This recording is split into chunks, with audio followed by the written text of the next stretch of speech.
All right, welcome in to this week's session. I'm super excited to have Kevin from KevDoes on Instagram and Yeah. YouTube. I've been following his content. Kev has some super inspirational stuff. I love the joy that he brings and just the the awesome rides that he does. And so I'm super excited to have him on. But Kevin, welcome in. Welcome into the podcast. Thank you, Zach. I'm excited to be here, man. This is amazing. Even the little conversation we got to have beforehand, I love just your whole energy. It's like really calming and grounding, and just feels so like pure and intentional. I love it. So I'm excited for where we're gonna go today. I appreciate that. I'm glad you can pick up on that. But no, I always like to ask our first guests when they come in. The first questions just a basic intro of who you are, where you're from, just all those good things, and also how you got into bike riding. Yeah. So my name is Kevin. I'm originally from the Bronx, New York, raised up in the East Coast, then moved out to the Midwest, Iowa, and now live in Minnesota. And see, I'm a baseball player most of my life, and then that's kind of how I was found, like athleticism and stuff. I spent some time in Dominican Republic, which is where my family's from, trying to get better at baseball, and that's actually what brought me to the Midwest. It was in Iowa. I got recruited there to community college to play baseball. Tore a bunch of stuff in my forearms. That was kind of the end of pitching. But then it was in Iowa I found, like the second time I found riding. And initially it was through my father. My father, he went to the hospital one day and they ran some tests and his cholesterol was through the roof. The doctor just looked at him and said, "You should be dead right now. I don't know how. We've never seen something read that high. You should be dead." So then he tried all these things. He tried running, walking, swimming, lifting. Nothing really clicked until he hopped on a bike, fell in love with it. And I'd never seen someone like seriously bike who looked like me. It was always just, the white guys in the Tour de France. Hmm. And it was cool because then my father started riding. He started having other friends who looked like us riding. And that initially got me into it. I got a road bike at 15 and was trying to do stuff with him. And then I went to Dominican Republic at 16 and then college straight after. So I kind of dropped it for a bit until Iowa got me into gravel roads. I started making friends and then met some people who were riding gravel because there is a ton of gravel there in Iowa. And that was kind of the re-intro into biking again. I love it, and I see a lot of your content. You do a lot of different type of riding. I mean, you got road, gravel, mountain. Like, Yeah. yeah. Tell me about the crossover between all those bikes. Yeah. Honestly, I biking is just fun. It's in general. And any way that you can get out and do it, I love it.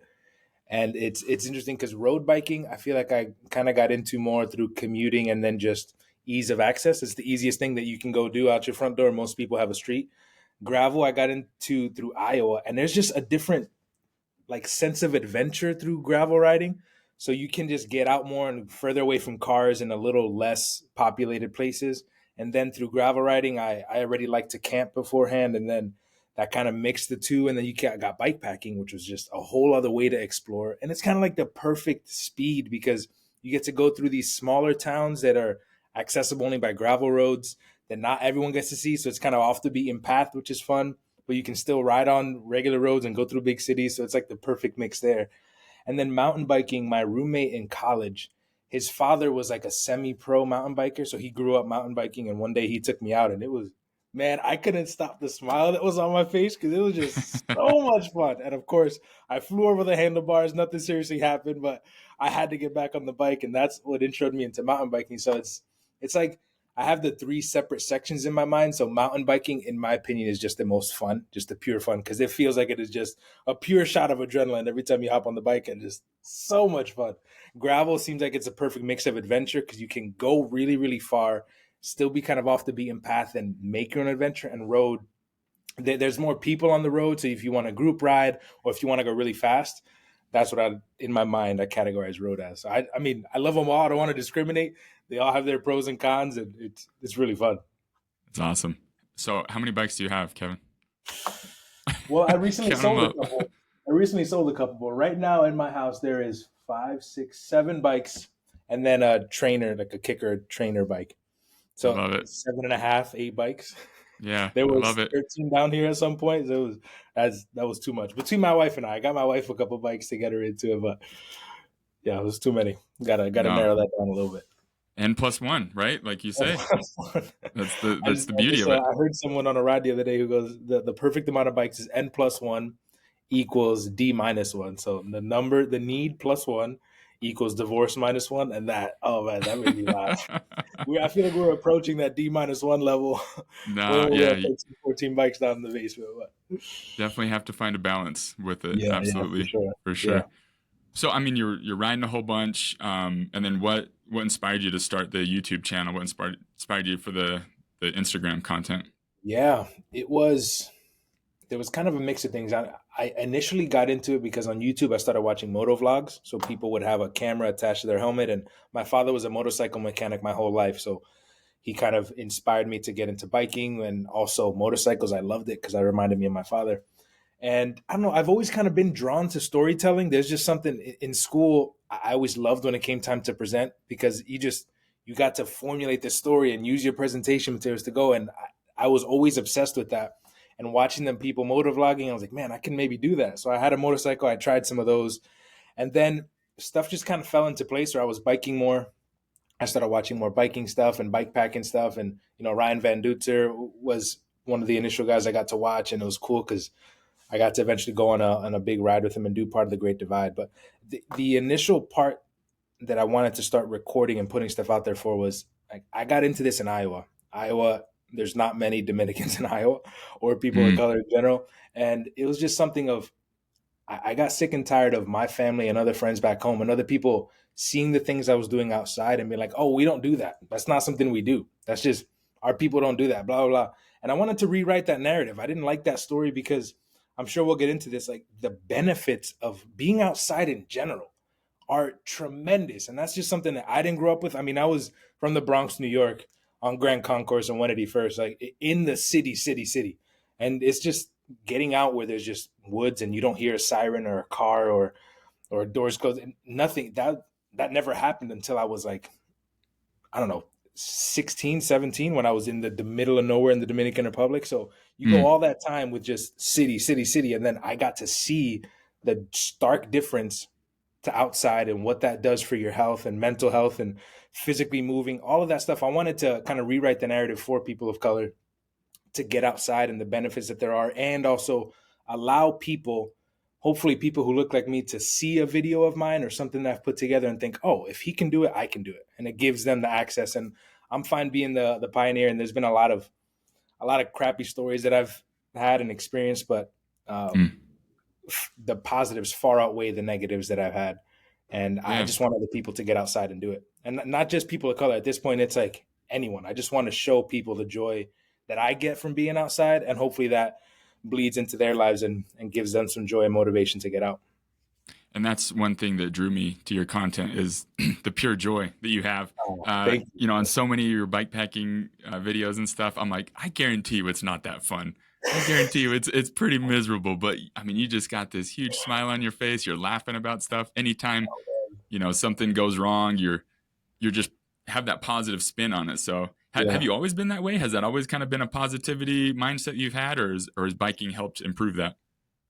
I mean, I'm sure biking has helped improve that. I wouldn't say I was always like super joyful or positive. There's honestly for me like a big shift, and I don't want to make this too like a point. A big shift for me was when I started like getting closer to God. There's just an appreciation for me for life where it's like, man, there's been so many things that I've been through, and you hear other people's stories and all these crazy things, and then you just look at God and you're like, man, I'm so blessed. Like Mm, look at, and then you start to realize everything around you. I have a fully able body that I can do anything I want. To have a wife that loves me. I have family that loves me. I get to live another day and breathe. And you start to think all these little things, and it gets to the point where every single breath that you have, every thought that you have, is literally a miracle. If you try to break it down, anatomically, it is a miracle. Every thought that you have, every movement that you make, that you can do that, and you start, looking at life that way, and it's. I feel too blessed to not feel joy. And I'm not. That's not to say that I don't have bad days or whatnot. And I try not to fake things on videos because I don't want to be fake. I mean, there's times when I'm really struggling, and I share that because I don't want people yeah. to just think everything is flowers and roses. But yeah, in general, I just feel too blessed not to feel joy and try to spread that joy. Beautiful. Yeah, and I feel like one of the great benefits of being on the bike and being in nature is that you see things from a different perspective, right? Like, Yeah. man, look at this view, look, feel this fresh Yeah. air, and it just kind of Yeah. helps see that perspective and helps you just be mindful and be present. And Totally. And I always say this to people, God, your higher power, nature, a lot, like whoever you believe in, whatever that is for you, you connect to that. And Mm. that connection is what really grounds you in that gratitude. So Yeah. yeah, it's amazing. It's good Yeah. stuff. Yeah. Awesome. Totally. So, I mean, all these, you set up your channel, how long ago, like when did you first start doing this? How many years has it been? Oof. I don't know. It's been in and out. Maybe 2019 is when I did the Great Divide with Ryan, and that was like the initial start Mm, of biking things. But then there was this desire again. I mean, the desire to explore and like experience the world goes beyond biking. So for a bit, I was trying to do this bucket list, like 101 things in 1,001 days, and that was just hard to make videos around and to find like my niche and all that. So it was last or this February where I feel like I really narrowed down to, all right, I'm gonna try to make this thing all about cycling. So since February of 2024 is when it's been like seriously focused on cycling, and I quit my job a little bit before then just to try to focus and make this happen. I mean, we don't have kids yet, and we had some savings. It's like if I'm ever going to make this a full time thing and try to do this for real, do the storytelling, do the inspiring of people full time, then it's now. So that's my goal in 2025. There's some fun stuff planned. heck yeah. Well, and yeah, I wanted to touch on that. You did this last year, but you're Yeah, rebooting it this year. Your yeah, 10-mile a day challenge. yeah, Tell us yeah. about this. Yeah, the it's KevDoes 10 a day challenge, and it's a challenge starting January 1st where you have to bike 10 miles a day every single day consistently, and it doesn't matter if it's inside or outside as long as there's 10 miles tracked from some reputable source. You do that day in and day out, and it's a challenge to see who can do that the most consistently. And it's a $20 buy-in. 20 or half of that is going to go to charity, and then the other half is going to go to whoever wins, whoever does it the most days in a row. So you could ride 10.0001 miles, or you could ride 100 miles. It's you still get that check for the day, and the only thing that matters is who can do that day in and day out for the most days in a row. And it was, man, I was surprised last year. I just thought this would be a cool way to kick off like a New Year's resolution, because I know we'll touch on this. Like part of being outside and part of riding your bike is exercise is just so good for you mentally and physically. And I wanted to kind of help people come together to do some sort of New Year's resolution where you're kind of in a group and community and also have to be accountable to other people. And I just had this idea of, yeah, who can do 10 miles a day? Initially, it was going to be 20. And I had a friend tell me, like, Kev, that's kind of crazy. So 10 miles, I feel like it's about an hour-ish of riding a day, about an hour of Mhm. working out, and it was really fun. Last year we had, I think it was, ooh, I'm blanking on the number of people at some point, but there was around 15, 16 people all competing. And Cool. then it ended up going 150 days. The winner, Beth, went 150 days of doing 10 miles a day every single day. And that's something I Impressive. thought would take 2 weeks and then people would drop off. And there was a good group of people still in it, a month and a half in, still a good group of people. And the Strava group where everyone's uplifting each other and pushing and talking some smack was really fun to do that. But yeah, the goal is to get people moving their body in community and then raise some money for charity in the process. It's awesome. I signed up. I'm Yeah, all I in, saw that. Kevin. I saw that. He's in it, man. He's in it. If I can last like 30 days, I'll be happy. Dude, that's think about that though. That's at least 300 miles if you do 30 Yeah. days, which is Yeah. nuts to start the year off like that. And then Right? that just cascades into the rest of your year of, man, I did this Hmm. super hard thing for 30 days in the coldest part of the year. Then from here, it's like stuff starts to warm up. I start to get outside more. And then you've already built the habit of moving your body in community. And then hopefully that just continues into the rest of the year. Yeah, no, and I love it. That's a big part of it. I mean, I commute almost every day, but Yeah. it's not 10 Yeah. miles, so I'm gonna have to go around the block a couple times, just get a little extra in there. Yeah. But yeah, I love that you're talking about building these habits, building these routines, right? Mm. And that's what I wanted to ask you. Like, how has I mean, we've touched on this already a little bit, but the routine, the habit of biking for you, how has that benefited your mental health, your emotional Oh, health, man. your just overall wellness? Yeah. So much. Um, it how do I like do this high level? It feels like it just quiets the noise when I'm out on a Mm, bike, especially gravel riding. Like there's something about that crunch underneath the tire that you're out there for a couple hours and all you hear is just yourself, your breathing, the crunch, and you just look around in nature. and everything just kind of, all your worries, all your concerns, everything slowly just kind of melts, and then you just find this like new calm reset that you didn't expect. And that's, I love that, man. I love that. And it's been a game changer for me, because there's a lot of times where I don't feel like riding. I just don't want to. You have that. It's going to be hard, or it's going to be long, or you're just comfortable on the couch watching some Netflix. And every time I'm on the bike, without a doubt, like 5 minutes in, I'm just happy I did it, because there's things you didn't even realize that you were struggling with, or worrying about, or there's I don't know if it is the endorphins that get released probably when you're working out. All of that just kind of comes, and it just comes, and you're just happy that you're on the bike, even if you're not pushing hard, even if it's just a little 10-minute ride to the grocery store and back. There's something about it that's just like helpful. It resets you and kind of gets you pointed in the right direction again. Yes. Yeah, and absolutely. That's a big reason why I do this, is letting people share a little bit of that experience and how I love that description, quiets the mind. Yeah. That's beautiful. Yeah. And so much, I'll touch on that just a little bit. So much of our culture, right? We're just kind of go, go, go. Yeah. But when you jump on a bike, it's a different pace.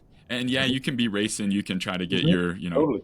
KOMs and everything that you're going for, and that's great, and pushing yourself. But there's just something about just that slower pace that just it just quiets the mind. It's beautiful. Yeah.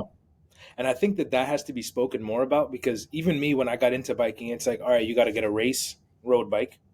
You have to then go for KOMs. You have to push as hard as you can. You have to do all these things. And I experienced it this last year, when about middle of August, I was burnt out. Like, I had been pushing and trying to just be the fittest I've ever been, and sign up for all ththese races and do all these things last year. And dude, by August, I was just, I did not want to be on a bike.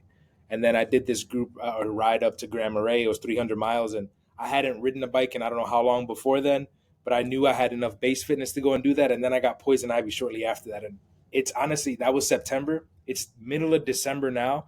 And now I'm starting to like find joy in being on my bike again, just because I was so burnt out, and my mindset shifted to like, I need to train and go fast and go hard and go far. And that, like, not sure, like you mentioned, there's some times where that's fine or fun, and that it's totally okay if that's your goal. But other times where if you just want to sit and spin for an hour outside and with a friend, that's totally fine too. And that's still biking. That's still considered, makes you a cyclist. You don't need to be in Lycra. You don't need to go fast to be a cyclist. You can just go out and experience all these same benefits that we're talking about, mental and physical, without needing to go in a race. Yeah. Sounds like you're kind of figuring out that balance for you, right? As far as like what that looks like. Yeah. And I always say this a lot. I always say this, that you jump on that bike, and with just that pure energy, that pure joy, just takes you back to a kid. Just takes you back to that feeling of just, totally. Yeah, I have a little bit of freedom. I can explore things. I'm just out there, and so, there's that deep sense of biological response that you're like, I'm connecting to my childhood, right? This is fun. This is really like powerful for me. And again, as adults, we get so caught up in everything that we don't just kind of reflect and just take in that childlike joy and just that living life. That's so true. I have a friend, Raekwon, here in Minneapolis, who he like kind of rewrote the script for me in terms of having fun on a bike. It was, later last year when we were on a ride, we both had our gravel bikes, but we're on the trails around Minneapolis, because there's a ton of trails. It's awesome. And one day he goes, "Oh, there's a little trail there into the woods." And he just hops off and took into the woods on a gravel bike, just jumped it. Like literally, it was like a bit of a ditch. I saw him jump straight into the woods. I'll never forget that. Then I followed him, and man, it was kind of muddy and kind of hard to climb, but we were like trying to climb these super steep things, and there was like a little cutout jump back there. We tried to take the jump on our bikes, and that was a fun reminder of, just because you're on the trail doesn't mean you have to stay on the trail. I do think that was public property, so we weren't doing anything illegal, but just like what you said, it brought back the reminder of, biking can be fun, and it should be, and that's totally okay if there's times you just want to go play on a bike, regardless of power or time or how much TSS you've accumulated. None of that. Yeah. No, it's beautiful. And one of the things that I've noticed with, maybe this kind of factors into the balance of stuff, the content that you've been putting out, I love your food challenges, like the exploration for donuts and different stuff. It kind of takes me back to that old, Diners, Drive-In, and whatever that show was, right? Where he would go and like review different places. I was like, man, Kev's doing this on a bike. This is amazing. I love it. Yeah, Yeah. man, that's it's been fun. Yeah, it's been really Yeah, fun tell us doing that. about that. Like, I mean, you rode 300 miles to get the world's best donuts. What was that about? Yeah. Honestly, that just started from I thought it'd be a cool video idea of like, man, 300 miles to get a donut. That sounds insane. And I was hoping then people would click the video and watch. But then that got some cool feedback. And I did that. I wanted to go and do something kind of similar, but I didn't want to ride 300 miles again. And so I realized, wait a minute, there's a ton of cool spots here in Minneapolis. Let me Yeah, just see if anybody wants to join me on this ride. And it blew my mind because it was like 20 something people that came and joined on that ride just to go yeah, check out donuts. So there's definitely some more plans of some more of those to do. I mean, I did that in Minneapolis. St. Paul is right there, so I want to explore that. There's a lot of other great donut shops there outside of that, and then you got all sorts of other food with tacos and whatnot.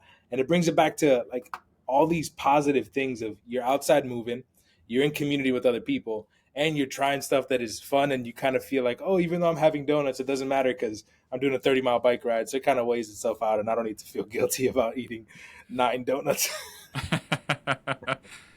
I think you're onto Yeah, something, man. I love it. I think it's beautiful, and appreciate that. it kind of reminded me here where I live in Utah.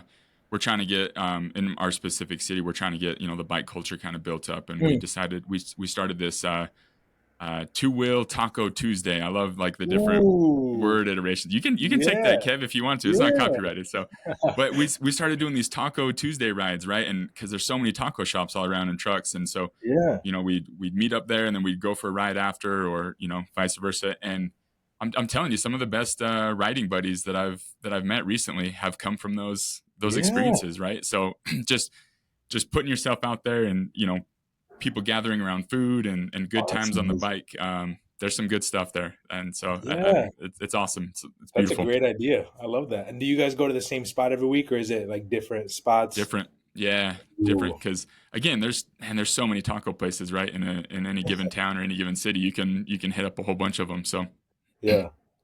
Oof, I it's like awesome. that. I Yeah, like.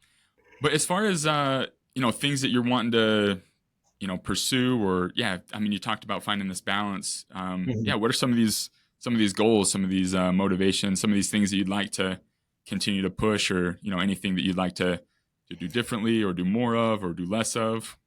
Yeah, I think try to have more fun on a bike, and then try to do it more in community because that's something I realized. Like by the end of it, when you're training, it's hard to have other people join you on a ride because some people are faster than you, and the certain power things they find it boring, or you're faster than other people, so then you're trying to keep up a certain pace, and you feel kind of bad for like, I know you came on this ride to ride with me, but I need to push 400 watts for the next 30 seconds, and I'm just going to drop you, type thing.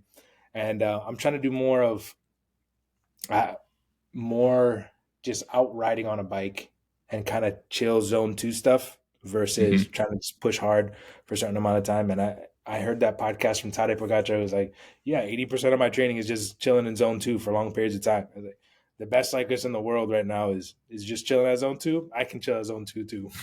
I don't need to be pushing all these crazy watts. So I'm trying to do more stuff with community, which will then hopefully, not hopefully, will mean more group rides, more of those food tasting things. And I'm not going to put them out now because I need to finish planning them, but there's a couple more things where it'll be intentionally bringing people together around bikes. Love it. That's awesome. Yeah. Yeah, that's what I wanted to ask. Like, I mean, you've done all these amazing bike packing adventures. You've done all these Yeah. long rides and stuff. What have been some more of the more memorable rides that you've gone on, or yeah, some of those lessons that you've learned from those experiences? And it's okay if they're crazy hard. Like we like to Yeah. encourage some of that endurance as well. Yeah. Yeah. Let me see. Some of the things is most memorable. First thing that comes to mind is on the Great Divide with Ryan Van Duzer. I just kind of winged that. I didn't train enough. And Dutra, he does that full time and he doesn't even have a car. He just goes. And then John and Mira, who just cycle literally around the world together on the bikes. They were both so fit. I've never seen two guys who are so fit on a bike. And I just came and kind of winged that. And a couple days in, like, I don't know, 5, 6 days in, I just hit my wall. Like, I remember we were in the middle of nowhere in the desert in Wyoming, and I just hit a wall of my butt hurt so bad. I didn't have the good training. I cried. There was a massive hill. We were nowhere near a town. We were nowhere near a good stopping point. I couldn't be comfortable on my bike. Everything just kind of sucked. And then after I don't know, after a couple hours of that, we just kind of stopped, took a rest, and I just kind of got through that. And that really opened my mind to like, man, one, it's never going to stay bad forever. And Mm. then two, I appreciated John and Ryan, even though they're these crazy fit people, that they still like kind of took the time and let me heal, let me rest. And that was another example of, yeah, you don't always have to be going fast. You don't always have to be pushing. It's more important to be in community and help the people around you than just like hitting a certain metric or number or distance. That was the first thing. And then there's a couple other ones where like SBT, a steamboat gravel, man, that was something happened that day. I woke up with a really bad stomach thing, but I had signed up for the black course, which is 142 miles and like, I don't know, 10,000 or something feet of climbing at elevation. So I live in It, Minnesota, which is basically sea level. And then we're there trying to climb all these mountains at 7,000 feet. It was stupid of me. But I remember I hit a wall where I was going to quit. And then I was on the Ride for Racial Justice team. One of the other Ride for Racial Justice members, Christopher, he came up and we were on the last big hill of the day. And there was a car because someone else had pulled over. I was about to hop in that car. He rolls up next to me. He's like, nah, man, Kevin, we can finish this. And there was another, I don't know, 45 miles or something left in this thing. And I was cracked. But he like limped me all the way back, And that was such a fun thing. I got to the end. I cried. We were one of the last people to cross the finish line. I think we were like two in front of the guy who finished absolutely last. But it was such a cool moment. Again, kind of that same overcoming something that's super difficult. And that's one of the things that those long rides have taught me is like the ability to suffer is a muscle that you can train. And you start to learn like, yeah, all right, I've been in a super hard, rough time, but I've been in worse. Like I've been in storms when it's 20 degrees at the top of a mountain and it's pulling all my 10 stakes out in Arizona. Like this is fine. Whatever I'm in right now, it could get worse. And then you just start to be more resilient to general things around you. And that's one of the, I guess as I'm speaking it, that's one of the big things that cycling long distances has kind of taught me is just that resilience, which then bleeds into everything else in life because you just don't get stressed out about, oh, this thing at work happened. I've just learned I don't need to stress out as much. I can just respond thoughtfully.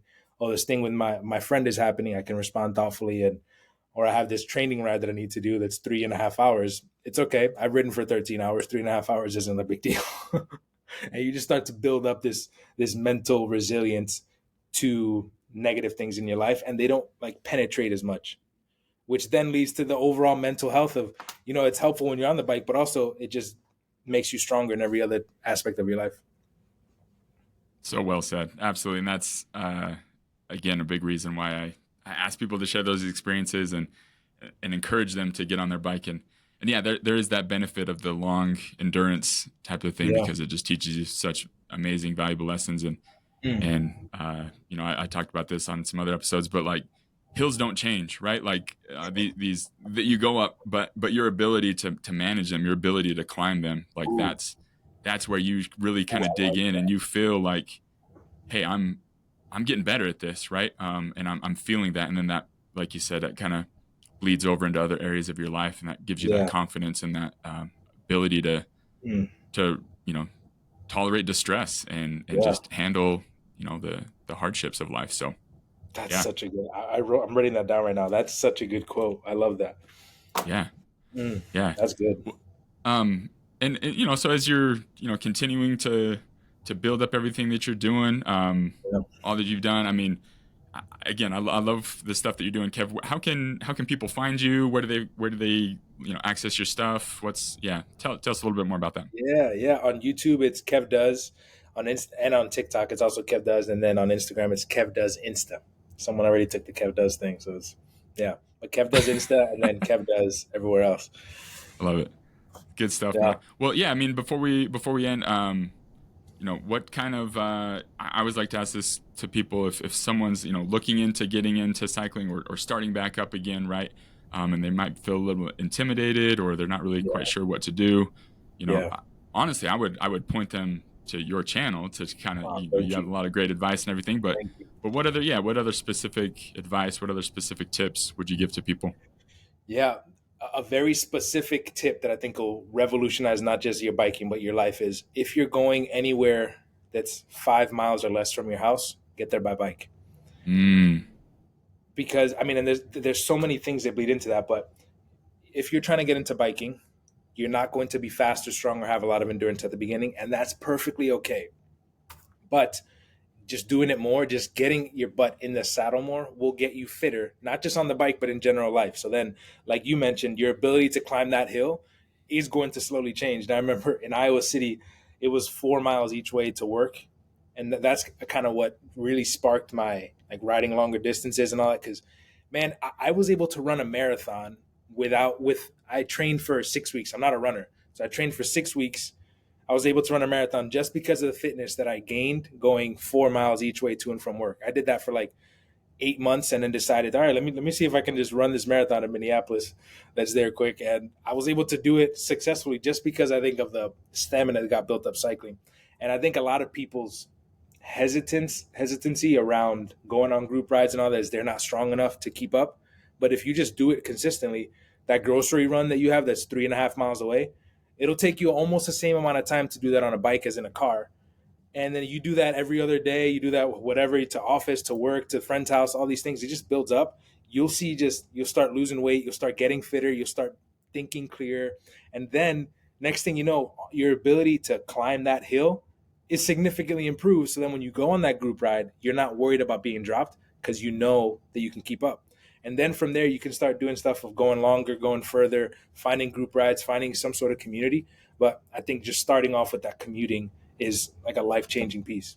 And then also the whole environmental aspect of, man, I think there's some statistic like 80 something percent of all the stuff that goes into the air from cars is from trips that are less than 5 miles. It's ridiculous. Like Yeah. the environmental impact that we could have on the world if we just rode the 5 miles, which is almost the same amount of time. You'll maybe be biking 10-15 minutes more than you would in a car, but it world change. Then you're gonna think about parking and all the other benefits physically that come with biking. Yeah. Checks all the boxes, right? Yeah, I mean, yeah, it's your gym, it's your mental health, it's your mm, transportation, it's yeah. front row So true. parking, So environmental. true. Yeah, it's awesome. So true. Yeah, and that reminds me. So my wife, she just did a 100-mile ride, like this all women's ride. It's super empowering to her and Oh, stuff. She amazing. was pretty. She was a little bit nervous about it, but I was like, yo, you bike around every day on our cargo bike with our kids on the back, Hmm. like, and yes, it's an e-bike, but that time in the Still, saddle and you're building up that that endurance, like you could do that. You could do your 100-mile thing tomorrow, like, because you yeah, just have that time. And yeah, I mean, she trained a little bit for it for sure, but totally. once she was on there, but it's that habit, it's that routine. I love that. Yeah, That's the advice that you give, because yeah, so many of our trips are within 5 miles. If we just choose a little bit of discomfort, man, it helps in so many other aspects yeah, and so many areas of yeah, our life. And yeah, honestly, the benefit of, like you were saying, just that mental clarity, that calmness, that confidence, yeah. just connects to so many other wonderful things. So great advice, So Kevin. I true. love that. No, thank you, brother. Thank you. But yeah, man. I mean, any last little questions or anything that you have? I mean, I want to give you a chance to kind of discuss anything if you have anything.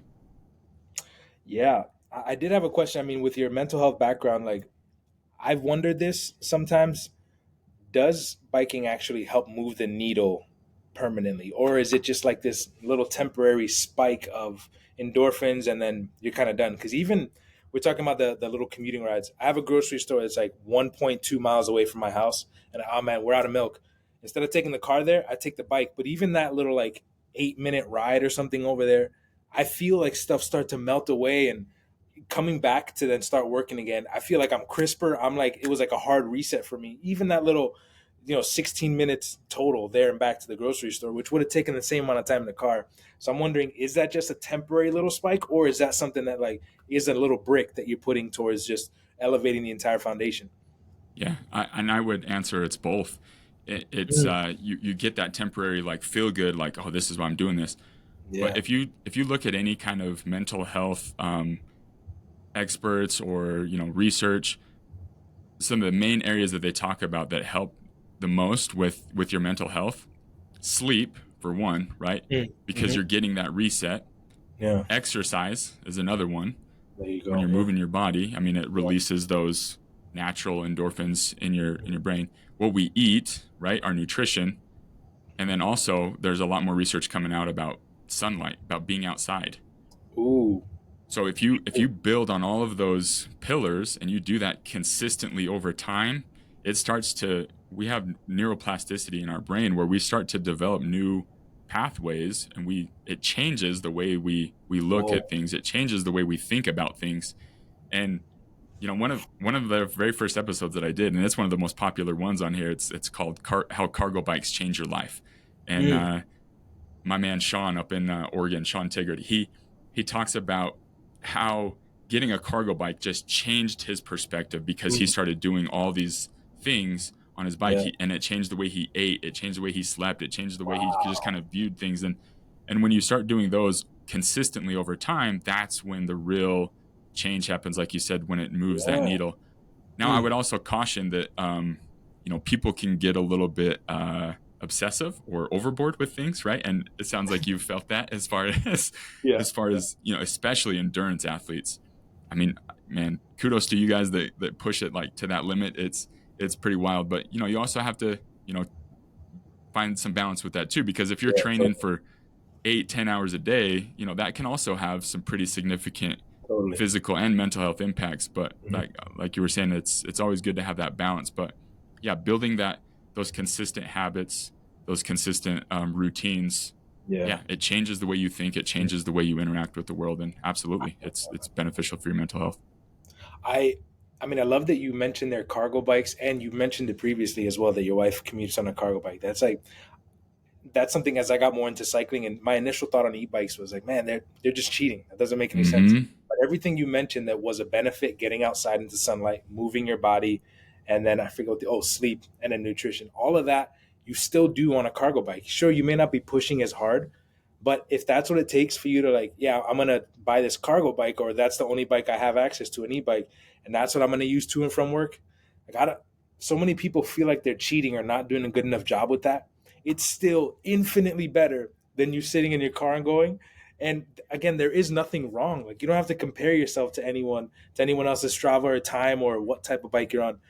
What is a move the needle move for you? Is it getting outside for that 10 minutes on the cargo bike or just sitting in the car? Like that, it's infinitely better than other options.